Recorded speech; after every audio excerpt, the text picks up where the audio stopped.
Is AI going to take my job? Is someone using AI going to take my job? What actions should I be taking? These are the kind of questions that I get most often right now. In this video, I'm going to share a story that's going to help you start to answer these questions for yourself. This is Jamie. He works at his grandpa's pizzeria, Papa Joe's. He's been there for over 5 years, and his grandpa retires, passing on the business to him. He's really good at making pizzas. He carries on the business, but over the years, it starts to get more difficult. He's noticing his competition's getting a little faster, producing slightly better pizzas, doing things the same old way is just not keeping up anymore. A friend tells him about this new general purpose technology called the Machine GPT. It's only 20 bucks a month, so he says, okay, let me give it a try. It arrives, and geez, it's a pain to work with. It's confusing, it doesn't come with a manual, and he's really struggling to figure out how to make anything good come out of it. But he's highly motivated, so he spends a couple weeks experimenting and at first produces garbage, but eventually he gets it figured out and tweaked, and wow, the pizzas he can now make with it are even better than what he could do by himself. And now he doesn't have to make the pizzas. This machine can generate them for him. And that changes everything. Instead of spending the majority of his time making pizzas, he now spends the majority of his time connecting with his customers. He starts to talk to them and find out, hey, what else do you guys need? One of his customers, Jill, says, I'd love to buy more pizzas from you, but I'm busy. I only have a half hour for lunch. I can't wait around while you make pizzas for me. That gives Jamie an idea. He thinks, I wonder if this machine can make them faster. So he spends the weekend tweaking and adjusting and experimenting, and he gets it figured out. So he can produce pizzas in 30 seconds now instead of 12 minutes. Jill's thrilled. Now she can buy a batch of pizzas for her office and be back in 20 minutes. Jamie decides to get another Machine GPT and see if he can configure it to do some other things. And he does. He figures out how to configure it into a delivery drone. And now he can deliver pizzas to birthday parties all around the neighborhood within 10 minutes. He gets a third machine, and he configures this one to create calzones. He was talking to his customers and found out they love to buy pizza, but it's messy, it's hard to carry. But these calzones are like a pizza that's wrapped up as a sandwich. They can throw it in their backpack and carry on. 6 months after getting his first, the Machine GPT, Jamie now has 5, and his business is doing great. Whether you're an employee or have your own business, we're using AI at first to just help us do what we currently do, maybe saving us a bit of time, helping us get off of that blank canvas situation. But as you use it and start to customize it by creating Claude Projects or Custom GPTs or however else you're using it, it gives you new capabilities that you didn't have before. Just like Jamie could produce calzones or a drone for delivery, I couldn't make these kind of images a couple months ago. With the consistency of character and the text on the machines, I've made all of these in a matter of a couple hours. That's the kind of thing that as you start to use it, you discover new products, new services, new ways you can help, new problems you can solve for people. And that's how our jobs are evolving. AI is going to start to do more and more of the laborious work that we're consistently doing.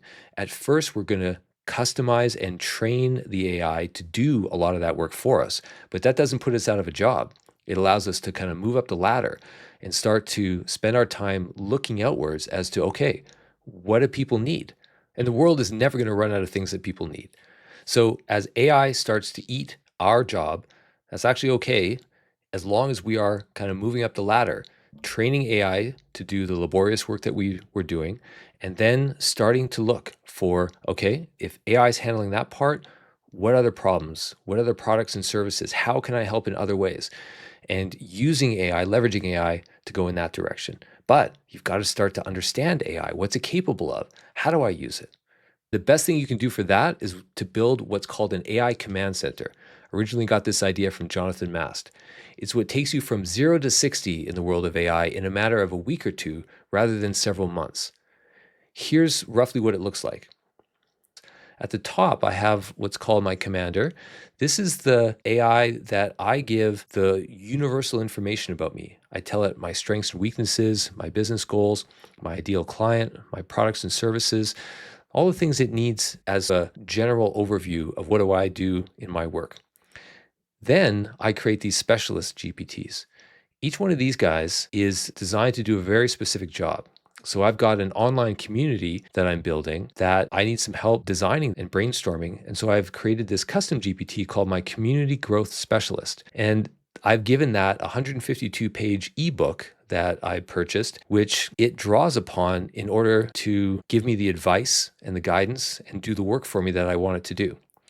So what that looks like in real life is I'm in ChatGPT and I load up my CEO. I call it my CEO. I called it my commander in the other diagram.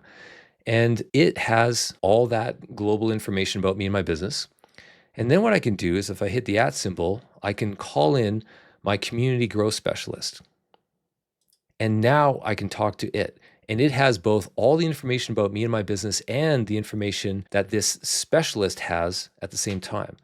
So now I can ask it to do something like maybe help me brainstorm a new section for my site. And after I've done several back and forths with it, perhaps I've gotten to a point where it's like, okay, I've got something really solid. Now I want to send out a question to some community members to get their feedback. So I want to write an email. Well, I don't even have to leave this dialogue. I can then @ symbol and bring in my email writer. And that email writer now has the full context of that conversation. So I can ask it to write an email. And then again, I can switch back to my community growth specialist or a different specialist. And that way, we're way more productive. So that's one aspect of the AI Command Center.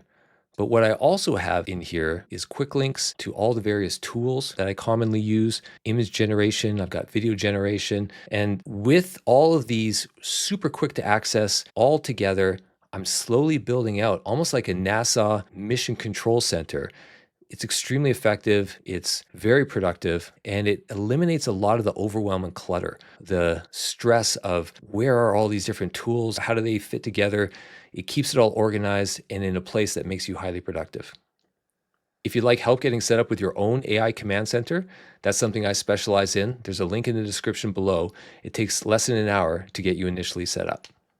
All right, thanks for watching. We'll see you in the next video.